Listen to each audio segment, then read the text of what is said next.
muito boa tarde. Estamos mais uma vez aqui para o nosso programa Hora Atividade.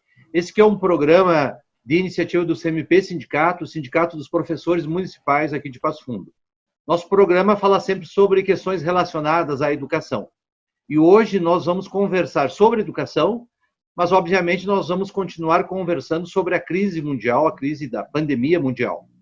E para conversar conosco, nós temos hoje o prazer de receber o professor e doutor Paulo Carbonari, que também é presidente do Conselho Estadual de Direitos Humanos e coordena agora um grupo recém-criado em Passo Fundo, que é o Comitê Popular por Saúde, Democracia e Direitos. Então, Paulo Carbonari, seja bem-vindo ao nosso programa. Olá a todas e todos, especialmente ao Magistério Municipal e a todas e todos que nos acompanham nesse programa. Boa tarde. Boa tarde, mais uma vez, seja bem-vindo. Nós temos também hoje o prazer de receber mais dois colegas da diretoria do CMP Sindicato. Então, eu recebo com muito carinho a professora Liane Quirinos. Então, Liane, boa tarde e seja bem-vinda. Boa tarde a todos, a todas as colegas, as colegas que estão em casa, na quarentena. E, Paulo, grande alegria estar aqui com você, Ney, Eduardo. É uma oportunidade ímpar que a gente tem de tratar de questões tão sérias como essas que estamos vivendo. E também nós temos o prazer de receber o professor Ney Alberto Pires, e além de professor da rede municipal, ele também é coordenador e trabalha na área de direitos humanos aqui de Passo Fundo, um ativista da área de direitos humanos. Então, professor Ney, boa tarde e seja bem-vindo. Boa tarde, Paulo, Liane, Eduardo e aqueles e aquelas que nos ouvem e nos assistem. É um prazer, uma oportunidade única da gente também aprender tecnologia, disseminar conhecimentos de cidadania. Muito bom. Então eu já começo com o Carbonari e vamos direto a algumas questões muito importantes nesse momento, né, Carbonari? Então eu queria começar contigo te perguntando qual é a importância da criação deste comitê, quais são as propostas do comitê recém-criado, e eu queria que tu se estendesse um pouquinho e me dissesse, nesse momento, qual é a importância não só desse comitê, mas de outras instituições já criadas ou criadas nesse momento para o combate dessa crise mundial. Veja bem, primeiro é importante dizer que essa pandemia nos afeta diretamente, nós somos todos vulneráveis a ela. Efetivamente, nossos corpos estão expostos a uma situação para a qual não temos imunidade. E, portanto, estamos todos vulneráveis a ela. Ainda que os mais pobres, os trabalhadores, as trabalhadoras, aqueles que a vida inteira estiveram mais distante da garantia dos direitos, estejam numa situação mais agravada e, portanto, estejam com um risco maior de serem contaminados. Então, é importante começar dizendo isso. Está em jogo, efetivamente, a gente poder atravessar esse momento complexo, nos mantendo vivos e nos mantendo unidos e nos mantendo participando da vida e da sociedade. Então, essa primeira observação. Quando a gente organizou esse comitê, na verdade, foi um esforço, e continua sendo um esforço, para reunir as organizações, os movimentos sindicais, os movimentos comunitários, os movimentos religiosos, enfim, todos aqueles e aquelas que já vinham promovendo uma série de ações de organização, de mobilização das comunidades e dos grupos sociais, no sentido de que eles se mantenham basicamente fazendo três coisas. A primeira, que a gente chama, é organizando a solidariedade, campanhas de ajuda daqueles com alimentos, com material de higiene e limpeza, para aqueles que precisam e aquelas que precisam. Segundo, a gente também se manter atento às ações do poder público, à responsabilidade das autoridades, para que elas cumpram sua responsabilidade de proteger a comunidade e de tomar as medidas que são necessárias para que essa proteção aconteça. E a terceira, também a gente coordenar a manifestação e a discussão da opinião, ou seja, de como as pessoas entendem esse momento e também como elas podem reagir e atuar nesse contexto. Então, basicamente, são essas 3 grandes linhas de ação que o comitê pretende organizar, se inspirando em iniciativas que já existem por todos os cantos do país, em vários lugares, capitais, cidades do interior, comunidades de periferia, favelas, enfim, as experiências são várias e muitas e múltiplas, no sentido de criar esses canais e esses espaços para que a própria cidadania, as próprias pessoas comuns também se envolvam e participem desse processo como cidadãos e cidadãs. Né? Muito bem. Professor Ney. Paulo, você fala assim da importância das organizações estarem sociais, da sociedade civil estarem organizadas. Na leitura deste comitê que congrega essas diferentes organizações da sociedade preocupadas em ajudar ou em cobrar o poder público municipal, qual é a situação dessa crise em Passo Fundo? E qual é a perspectiva que a gente pode desenhar para o mês de maio, junho, nos próximos dias? Bem, todas e todos estamos acompanhando como a situação em Passo Fundo tem se agravado. Infelizmente, não é? Ninguém quer que as coisas fiquem pior, ninguém quer que as coisas fiquem ruins, ninguém quer que pessoas morram, né? Ninguém de nós quer ficar trancado em casa, todos nós queremos fazer uma vida livre, uma vida pela rua, uma vida encontrando os amigos, as amigas, abraçando, fazendo aquilo que a gente gosta de fazer. Então, essa é a primeira observação. No entanto, Passo Fundo, por um conjunto de razões, e as entidades da sociedade alertavam já no final de março, nossa primeira nota é de 27 de março, mais de 3 mil adesões da população dizendo, olha, Passo Fundo precisa tomar medidas mais duras, de aprofundamento do isolamento social, do distanciamento social, porque, objetivamente, as coisas tendem a se agravar. Houveram várias situações nesse contexto, entre as quais surto no frigorífico JBS, que gerou, e agora confirmado ainda, porque a nossa dúvida era se as medidas recomendadas para que os cuidados com os infectados, os familiares, e agora, com a nova interdição nessa semana, essas medidas, de fato, não foram tomadas, não foram suficientes, ao menos pelo que alegou a vigilância sanitária, e também aquele surto que, infelizmente, atingiu os idosos aqui numa ILPI. Então, esses 2 casos foram, digamos assim, alertas sérios para também chamar atenção de novo à sociedade, e também a medida que o governo do Estado tomou foi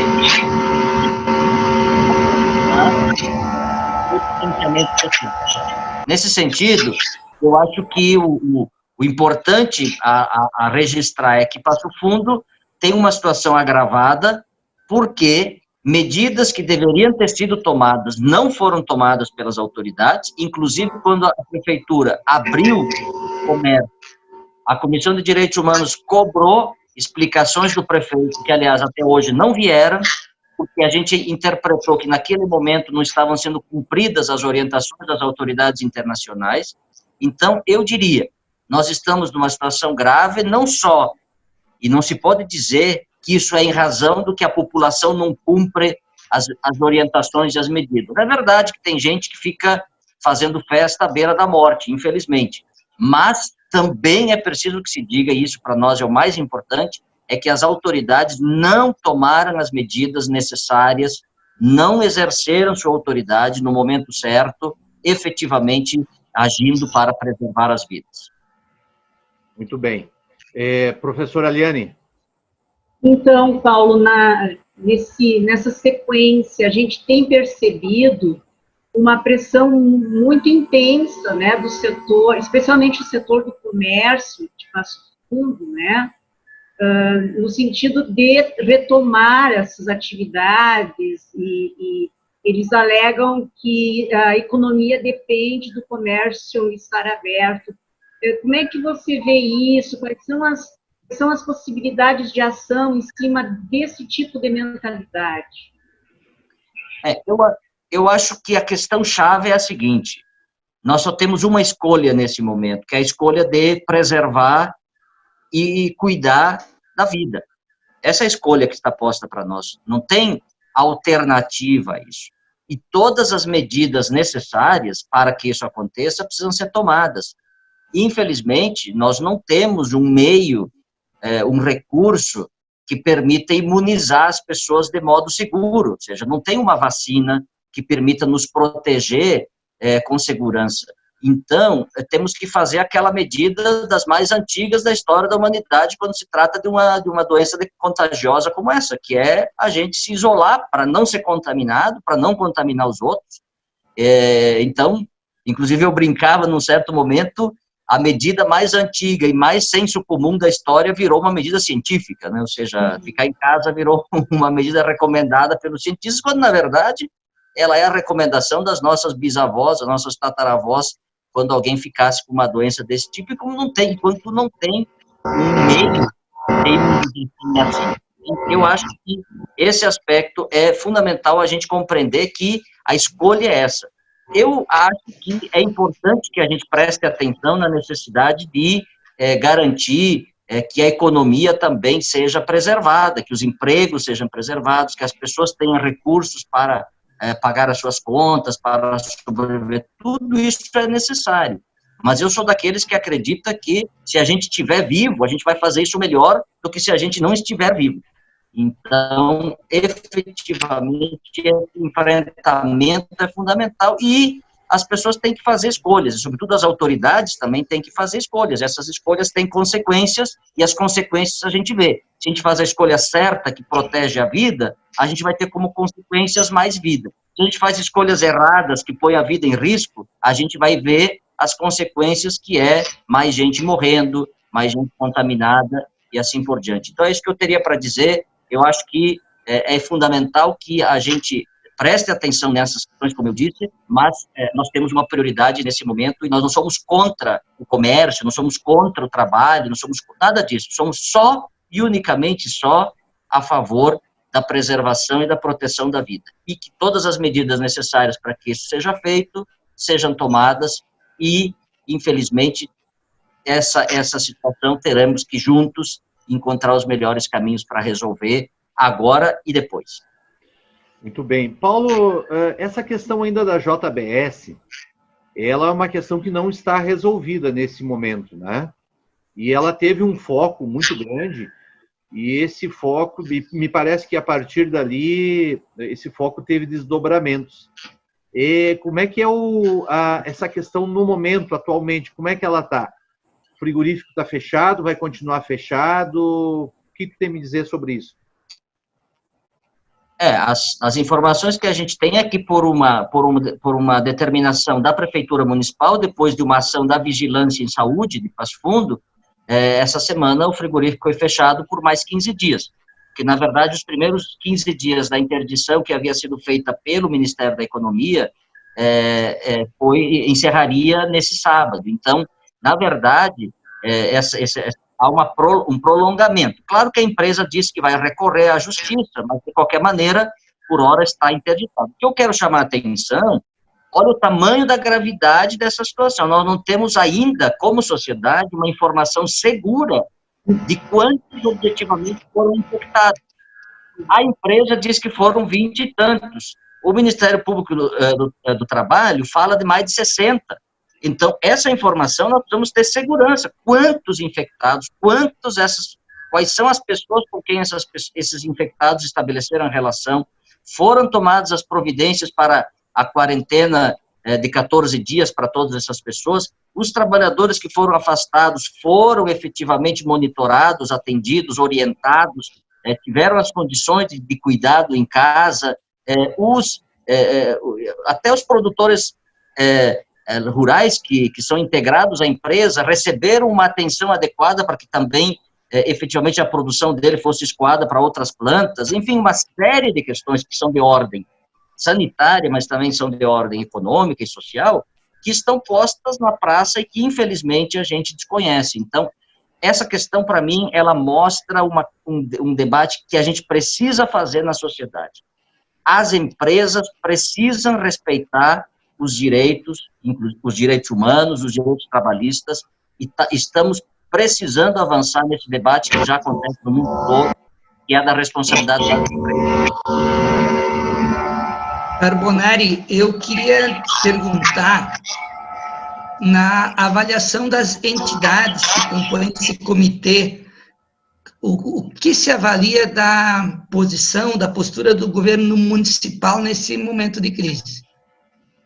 Olha, acho que o município, as autoridades municipais, através do comitê, que inclusive foi criado, elas responderam positivamente até um certo momento. Depois, acho que se fecharam, né?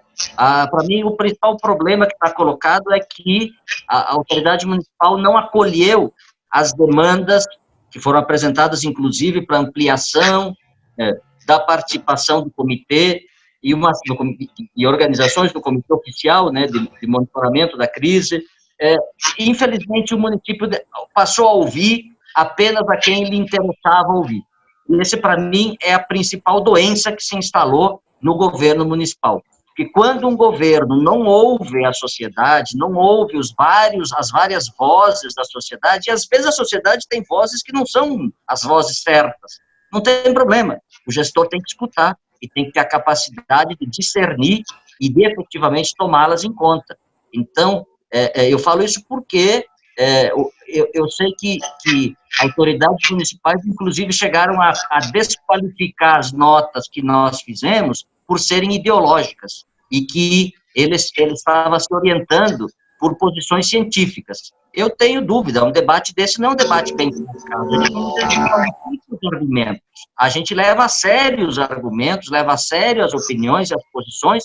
Eu falo isso como para quem é gestor e é um gestor democrático. Tem que levar a sério as posições, as opiniões e, efetivamente, discernir e não desqualificar as opiniões que, eventualmente, não lhe sejam favoráveis e tomar em conta aquelas que, eventualmente, venham para satisfazer a sua posição. Então, acho que esse é, na minha avaliação, o principal erro do município. Não ampliar a oitiva da sociedade, não prestar atenção nas diversas vozes e, efetivamente, tomar decisões que eu acho algumas delas se mostraram equivocadas, se não equivocadas, pelo menos atrasadas, e podemos, evidentemente, discutir, inclusive, essa avaliação. Estou preocupada, né, Paulo, com essa questão que a gente está percebendo de uma dificuldade muito grande na questão de diálogo dos diferentes pontos de vista. Mas antes de nós chegar nisso, eu queria ainda focar na questão do emprego propriamente, né? Porque nós sabemos, nós estamos vendo, vai haver um quadro de desemprego muito forte, muito grande, isso já está acontecendo no mundo todo, né? Como é que você, coordenando, sendo presidente, né, da Comissão de Direitos Humanos no Estado e estando tão envolvido com todas essas questões, como é que você vê isso? Você vê você teria, assim, algum insight de solução, de possibilidade de solução para essa questão? Então, para mim, a questão econômica precisa ser enfrentada num sentido mais amplo. A crise do capitalismo contemporâneo não vem da pandemia, ela é anterior, né? E, portanto, ela é agravada nesse momento, e, evidentemente, também, ainda que se possa dizer que ela atinge todo mundo, a gente sabe que ela não atinge da mesma maneira a todo mundo. As perdas do PIB certamente vão afetar muito mais os trabalhadores e as trabalhadoras, os mais pobres, do que os 1% endinheirado do mundo. Isso também a gente sabe. A gente sabe que os 25 milhões de novos desempregados ou de subemprego que a OIT anunciou como desempregados em consequência da pandemia, que já se somam aos mais de 180 milhões de desempregados que já existiam no mundo, vão, evidentemente, e junto com isso a redução do ingresso, do tamanho da renda dos trabalhadores, vai piorar a situação de vida dos pobres e dos trabalhadores. Então, a gente considerar que a dimensão da crise econômica, ela tem um afetado importante, que são os mais pobres, aqueles que já passavam por situações difíceis e, sobretudo, também em uma situação que se agrava em função dos 40 anos de devastação que o neoliberalismo produziu ao deixar os estados desguarnecidos da capacidade de proteção social. Então, tudo isso que a gente está vendo também soma a esse contexto, que é o fato de que as políticas sociais foram desmontadas no mundo inteiro, quer dizer, nem só as políticas sociais, nem fábrica de equipamento de proteção à saúde tem mais no Ocidente, quer dizer, a gente vai ter que importar tudo da China, até as máscaras, qualquer coisa de equipamento de saúde, isso está sendo revelado de um modo dramático. Então, o desmonte, digamos assim, das condições objetivas de proteção social no Ocidente, na Europa, nos Estados Unidos, na América, todos os nossos cantos por aqui, tem se revelado dramática. Por outro lado, também é importante notar que a crise é global, a pandemia é global, mas as soluções são nacionais. Infelizmente, então, nós não avançamos numa arquitetura política que permita enfrentar problemas globais. Então, ela fica muito suscetível à vontade dos governos dos países, e aí a gente vê como eles reagem, inclusive o nosso aqui, que passa por negacionista, então, enfim, aquilo que a gente tem visto, a posição do governo brasileiro. Então, esse conjunto de questões se soma ainda ao fato de que os organismos nacionais, internacionais, multilaterais, encarregados, por exemplo, de fazer a regulação comercial, não estão fazendo. Então, tem uma guerra por equipamentos, por medicamentos instalada no mundo, e a Organização Mundial do Comércio não media essas situações. Mais do que isso, se fala em um novo plano Marshall, de ajuda aos países. O plano Marshall está sendo pensado entre os ricos para os ricos. Os europeus demoraram semanas para decidir se iam dar algum dinheirinho para a Itália e para a Espanha, entre eles, entre os europeus. Então, quer dizer, estamos longe de conversar sobre medidas necessárias, como, por exemplo, o perdão das dívidas externas dos países pobres, como foi proposto pelo Jubileu Sul, taxação das grandes fortunas, uma série de medidas que ao longo dos anos foi sendo proposta, mas que nunca foi realizada, para que efetivamente a gente tenha recursos para socorrer aqueles e aquelas que estão numa situação mais precária, sem mudanças estruturais na forma de fazer a vida, nós não vamos enfrentar essa crise nem as consequências da pandemia. Não vai ser com aquelas medidas convencionais, né? Não vai ser só socorrendo os bancos. Aliás, é um problema no Brasil, né? Vocês devem ter visto.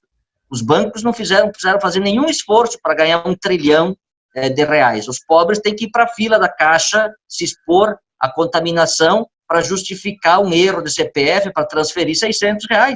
Isso é cruel, é terrível. Quer dizer, é pensar a política de um modo profundamente desigual, e eu tenho chamado isso de pensar uma política num viés necropolítico. Então, eu acho que o desafio que nós temos do ponto de vista econômico passa por enfrentar essas questões numa perspectiva muito mais profunda do que com as medidas convencionais, tradicionais, e, sobretudo, e para piorar, as que o ministro da Economia brasileiro tem sugerido, que vem numa perspectiva de fortalecer ainda mais a austeridade. Tem que revogar a emenda constitucional 95 para ter dinheiro, efetivamente.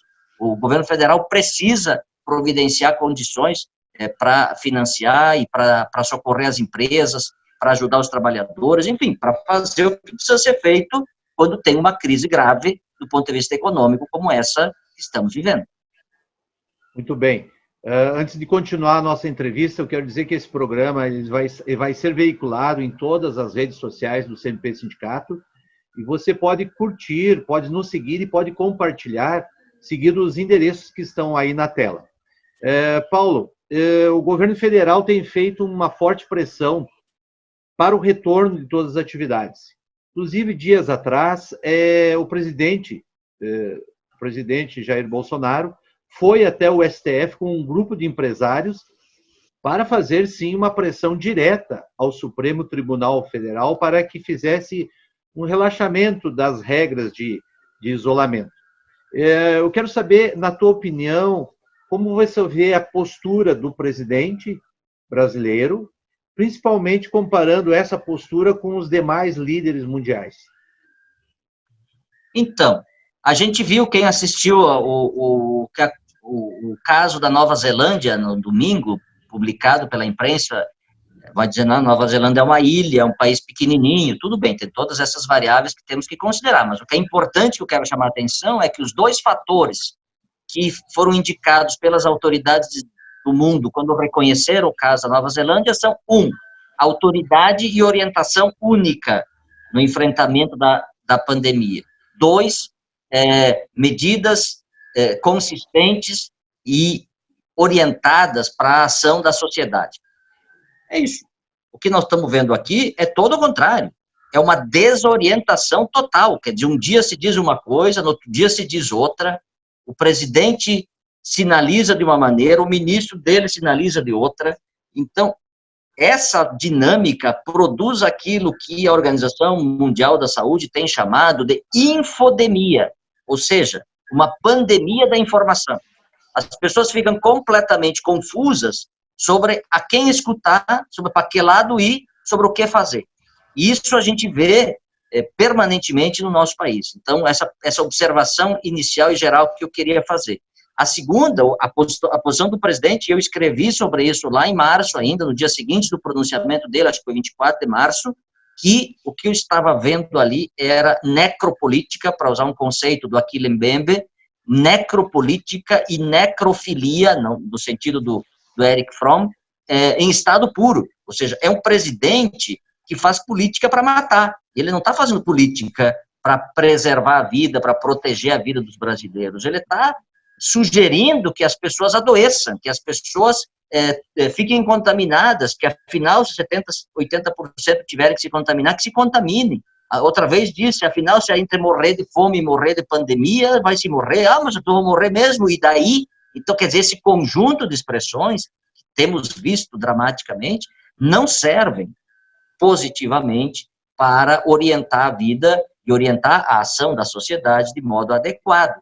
Essa marcha sobre o Supremo, como foi classificada por alguns, é um absurdo. Quer dizer, o Supremo Tribunal Federal ser acossado pelo presidente da República da forma como foi, de um modo desrespeitoso, no sentido de querer constranger o poder, que nem tem poder para isso. O próprio presidente do Supremo diz que quem tem poder é o senhor que tem que acertar as coisas e orientar as coisas com os governadores e os prefeitos. Então, claramente, o presidente patrocinando manifestações autoritárias na rua, que pedem coisas completamente esdrúxulas, como intervenção militar com Bolsonaro, um negócio completamente, é um golpe contra o golpe, um negócio que a gente não consegue nem conceber do ponto de vista realista, como é que isso se realizaria. Então, acho que aqui temos um capítulo que alguns têm chamado que é uma pandemia política, né? Ou seja, a pandemia não é só sanitária, mas também é política, e, por outro lado, também a dificuldade das instituições, né, de encontrarem um caminho para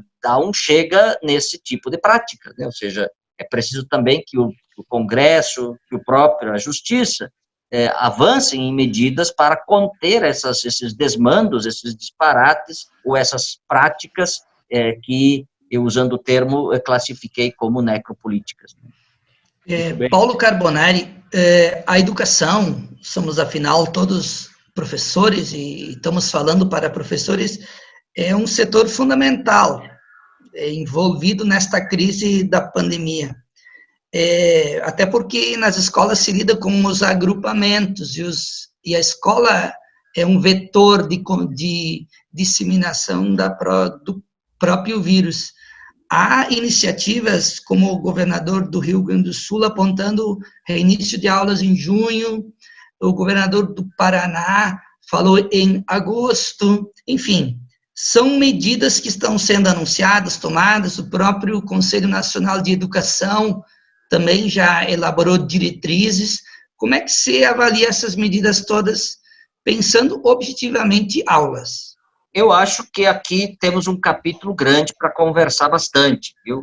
Infelizmente, as soluções que têm sido apontadas estão longe de ser sérias, tanto no tempo quanto na metodologia.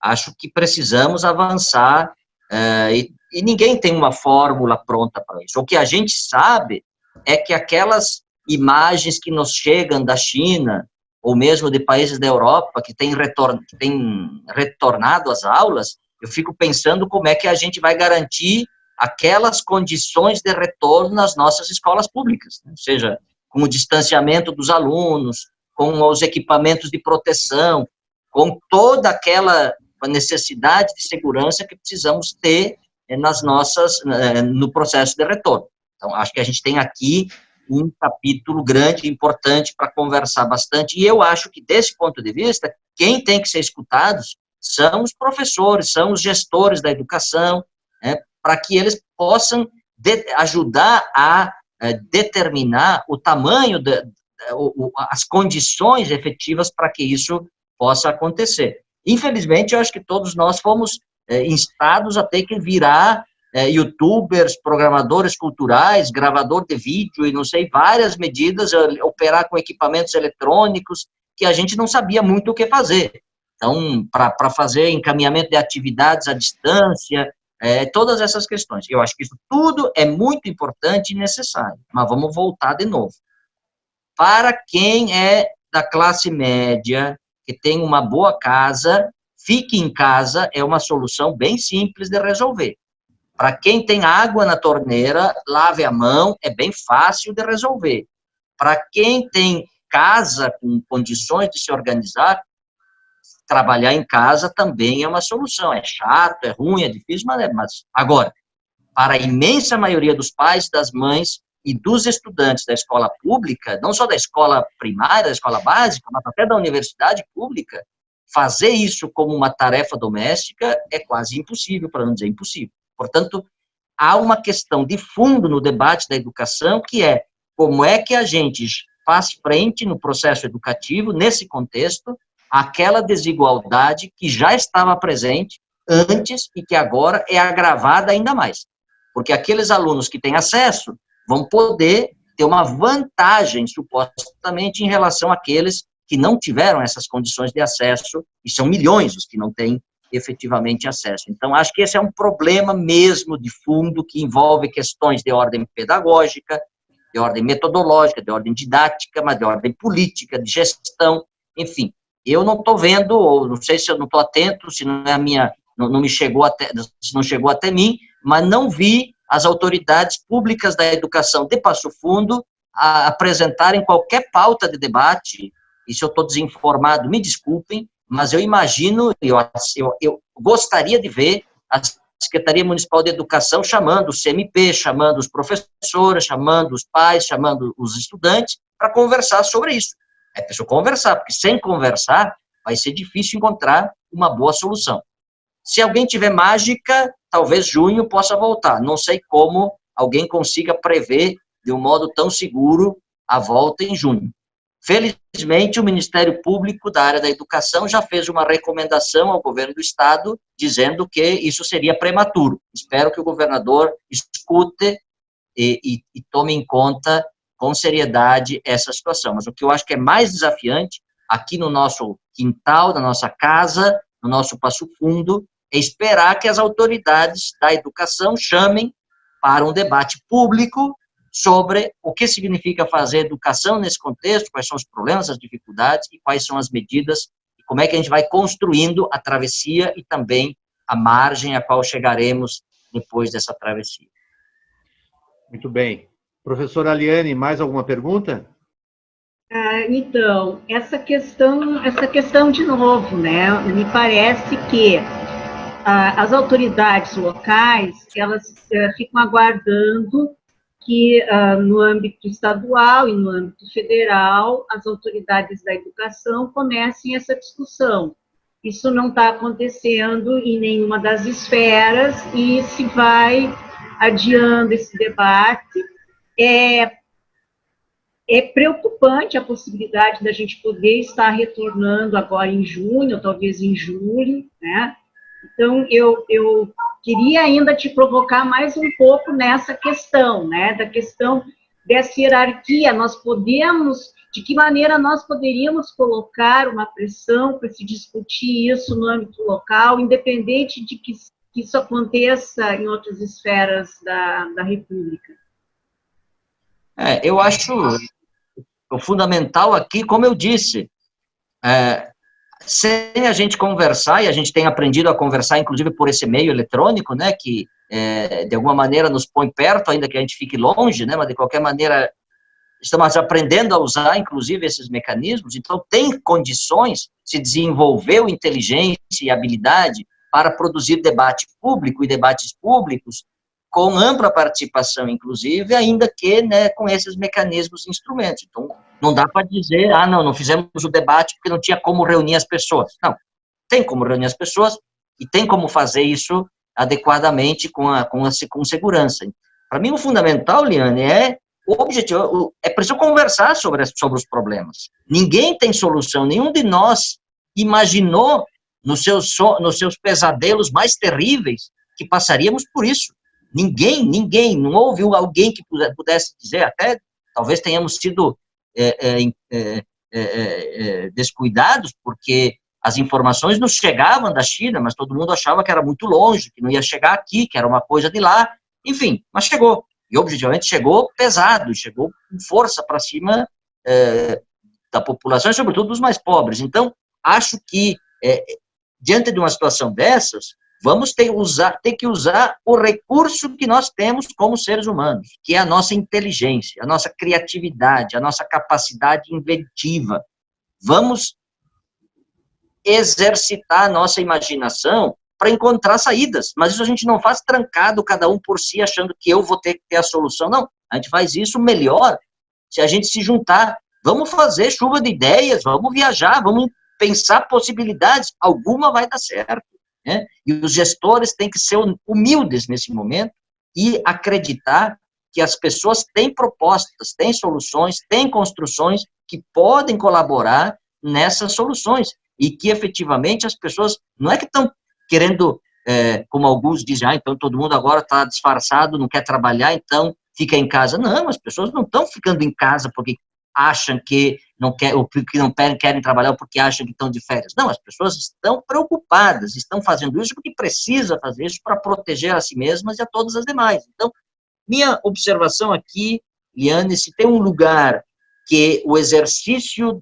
dialógico, o exercício político, o exercício da discussão deveria ser muito, muito, muito importante e feito de um modo bastante permanente, e também nesse momento, é a educação. Lamento não estar vendo esse exercício. Eu acho que vocês, professores municipais que estão lá em todas as escolas, os professores estaduais, das escolas particulares, enfim, todos os professores estão se desdobrando acima daquilo que poderiam imaginar possível 1 mês atrás ou 2 meses atrás, para seguir fazendo educação nesse contexto e preocupados e tentando arranjar explicações, métodos, formas, dinâmicas para poder retornar. Ninguém está dizendo que não quer retornar em junho porque quer mais tempo de folga. Não, a gente está preocupado é que tenha segurança para que as escolas efetivamente não se tornem novos focos de ampliação da contaminação. Então, eu acho, sim, acho que a solução nisso é uma solução bem simples, não é simplória, simples e antiga. Vamos conversar. As autoridades reúnam as pessoas, os professores, chamem a comunidade, os movimentos, enfim, ouça as opiniões, até as mais esdrúxulas. Como dizia o Tiago de Mello, a gente tem direito a ser esdrúxulo e ridículo, a colocar uma begônia na lapela e sair passeando num dia de sol. A gente tem direito de falar bobagem às vezes e de errar, mas vamos errar conversando juntos, ou vamos conversar sobre os erros, para inclusive demonstrar que eles são erros e que eles podem se converter em acertos. Acho que esse é o único meio que nós temos como comunidade educativa para enfrentar e construir alternativas para essa solução. Se as autoridades acharem que, pela sua posição de autoridade, vão encontrar a melhor solução, acho que elas deveriam tomar um chá de semancol e, efetivamente, vestir as sandálias da humildade, porque, nesse momento, ninguém tem certeza nenhuma. A única certeza que nós temos é que precisamos viver e manter vivos aqueles e aquelas que amamos e aqueles que também, às vezes, não gostamos tanto, mas que são seres humanos e, por isso, todas as vidas valem e precisam ficar vivas. Muito bem. Então, nós já estamos nos encaminhando para o final do nosso programa. Eu acho que foi muito proveitoso essa fala com o Paulo Carbonari, uma referência nacional hoje em termos de direitos humanos, e muito oportuna a participação dos nossos queridos colegas da Liane e do professor Ney. Então, quero inicialmente agradecer a professora Liane pela sua participação e deixo alguns segundinhos para suas considerações finais, Liane. Agradecer essa oportunidade, foi maravilhoso ter estado aqui conversando com vocês. A gente vai ficando com saudade de estar com os nossos pares e trocar ideias e procurar alguma solução, alguma alternativa, né? Então, esse encontro foi muito valioso e até me acalmei, porque quando a gente fica, às vezes, pensando sozinho com os nossos botões, dá bastante angústia, né? Então, fala e vê essas ações, como esse comitê popular agora criado, e outras tantas ações, né, que estão acontecendo, isso também, assim, serve para acalmar um pouco nossas angústias, né? Então, muito obrigada, Ney, obrigada, Paulo, Eduardo, a todos que estão nos acompanhando, foi um grande prazer. Tá bom, muito obrigado, Liane. Professor Ney. Queria aproveitar, também agradecer a oportunidade, sempre única, né? Todo dia é único, todo encontro é único, e também dizer o seguinte: o grande palco de aprendizagem é a vida de todos nós, e a vida no planeta, a vida em comunidade, sobretudo. Então, a escola, ela é um tempo de passagem, é um tempo importante, e que esse tempo importante de passagem seja com qualidade, porque a gente também não quer retornar às aulas sem qualidade de educação, sem qualidade de aprendizagem, mas também a gente não pode esquecer que nesta quarentena de mês, 2, sei lá quanto tempo for, a gente também está aprendendo como ser humano, como sociedade. Então, a escola, sim, ela é um local especial de aprendizagem, mas o nosso grande palco de aprendizagem é a própria vida, é a vida em sociedade. Então, não estamos parados enquanto sociedade, estamos aprendendo, renovando nossos conhecimentos, aprendendo coisas novas e também aprendendo a lidar com os nossos sentimentos, de certa forma, em casa, né? Excluídos da sociedade e da convivência. Muito obrigado.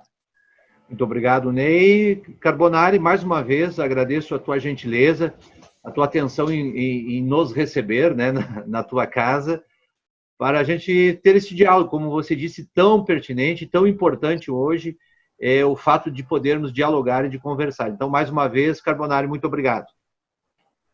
Obrigado a vocês, foi muito bom, prazer grande poder conversar. Enfim, a gente, como diz, precisa dizer o que a gente pensa e precisa estar disponível a escutar o que os outros pensam. Esse é o mais importante de uma sociedade democrática, esse é o mais importante da educação.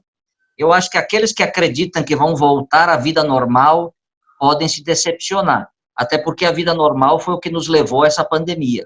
Então, quem sabe a gente exagere um pouco na nossa capacidade criativa, quem sabe a gente libere o nosso desejo do impossível, quem sabe a gente amplie nosso desejo do infinito e consiga imaginar e, com isso, começar a realizar uma outra sociedade que efetivamente proteja todas as vidas, porque, eu insisto, todas as vidas valem e todas precisam ser cuidadas e protegidas nesse e em todos os momentos. Obrigadão. Então, eu, mais uma vez, agradeço a vocês três e agradeço a você que está nos assistindo e que chegou até aqui nesse programa, dizendo a vocês que vocês podem nos seguir, podem compartilhar nas nossas redes sociais. Basta seguir esses links que estão aí na tela e nós podemos, aos poucos, ter um envolvimento maior, não só com as questões da educação, mas também com outras questões de interesse da sociedade. Então, mais uma vez, o nosso agradecimento e uma boa tarde a todos.